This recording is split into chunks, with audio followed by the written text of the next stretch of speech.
안녕하세요. 원자재 시장 읽어주는 남자 원시남입니다.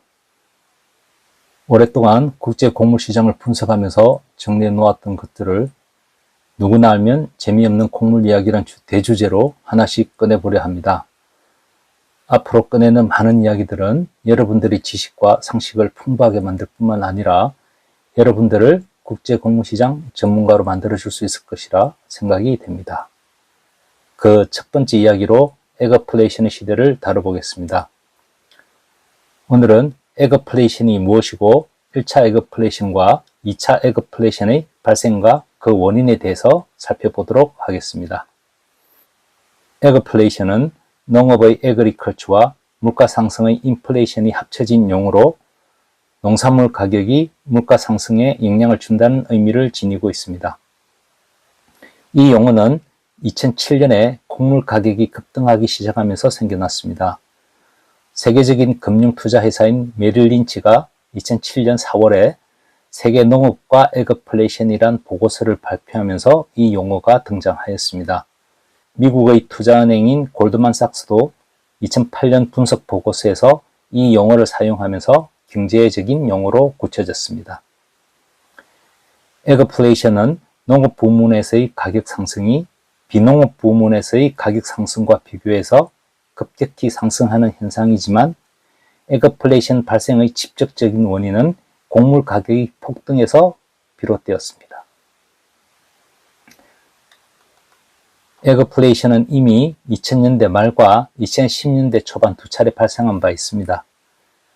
1970년대 석유 파동이 있었던 시절 곡물 가격이 급등한 겨울을 제외하고는 2000년까지 곡물 시장은 전반적으로 안정적인 흐름을 보였습니다.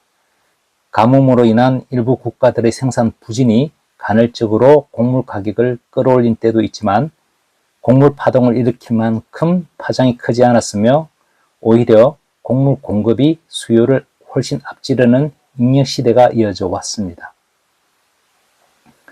2000년 새로운 밀레니엄 시대를 맞이하면서 2005년을 기점으로 곡물 시장에 큰 변화가 일어나기 시작하였습니다.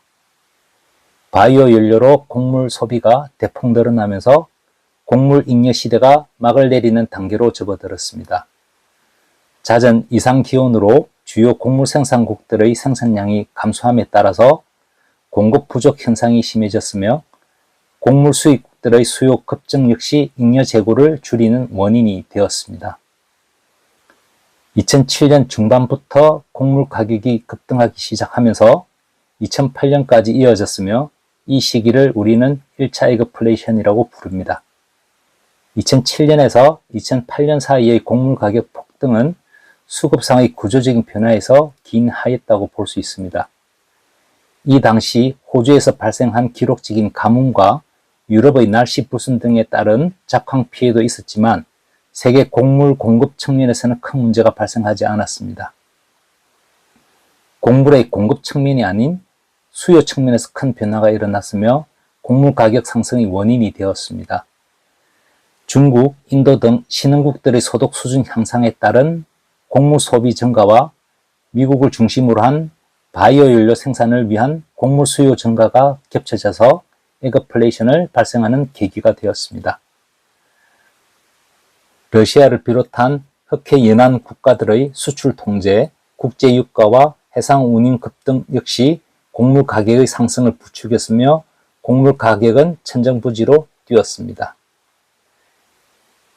2005년 미국에서는 바이오 연료 사용을 의무화하는 재생 가능 연료 기준이 설정되었으며 이때부터 옥수수 기반 바이오 에탄올 생산량이 늘어나기 시작하였습니다. 2007년에는 재생 가능 연료 기준이 확대되었으며 바이오 에탄올용 옥수수 소비량이 크게 증가하는 계기가 되었습니다. 미국의 바이오 연료 정책 추진으로 인해서 에너지 시장과 곡물 시장이 연관성을 가지고 움직이기 시작했으며 곡물이 남아도는 시대에서 부족한 시대로 전환되었습니다. 이 시기 에거플레이션이라는 용어가 생겨난 것은 곡물 가격의 폭등이 세계 경제에 미친 영향이 컸기 때문입니다. 곡물 가격과 동시에 국제 유가도 폭등을 해 곡물 공급 가격은 더 가파르게 오르는 상황이 전개되었습니다. 특히 주요 곡물 수입국들은 막대한 해상 운송비를 지급하고 해외로부터 곡물을 들여와야만 했으며 식량을 비롯한 사료 곡물 가격의 급등으로 인해서 전체 물가가 큰 폭으로 올랐습니다. 거시경제 측면에서는 미국의 기준금리 인하로 인한 달러화 약세로 인해서 투기 자금이 곡물을 비롯한 원자재 시장으로 몰려들어 가격 급등을 유발하였습니다. 서브프라임 모기지 부실 사태로 미국의 투자은행 리먼 브러더스가 2008년 9월 15일 파산하였습니다. 미국발 글로벌 금융위기가 세계 경제를 위기로 몰아넣었으며 곡물 가격의 상승세도 동력을 잃어 급격히 하락하였습니다. 에그플레이션의 위기는 글로벌 금융위기의 발생과 주요 곡물 수급 개선으로 인해서 사라졌습니다. 짧은 기간 곡물 가격이 폭등했다가 가라앉았지만 과거 오일 쇼크를 떠올린 만큼 에그플레이션의 위력은 상당히 컸습니다.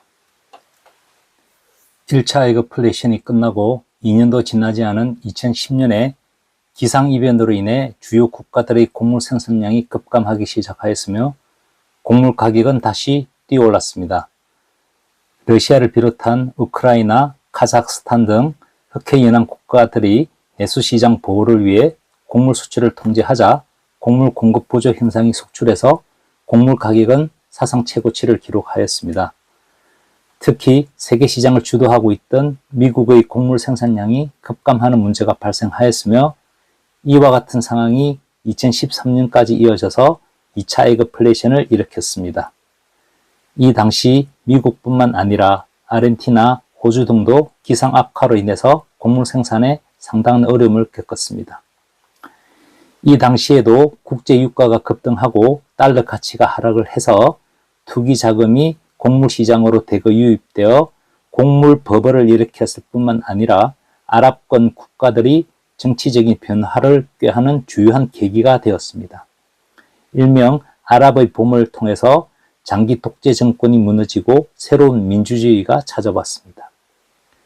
2007년에서 2008년 사이 1차 에그플레이션으로 경제 위기와 식량난을 겪었던 북아프리카 및 아랍권 국가들은 2010년 다시 국제 식량 가격이 천정부지로 치솟게 되자 경제적인 상황과 식량 사정은 더 악화하였으며 주식인 빵 가격이 폭등하자 민중 봉기와 반란으로 이어졌습니다.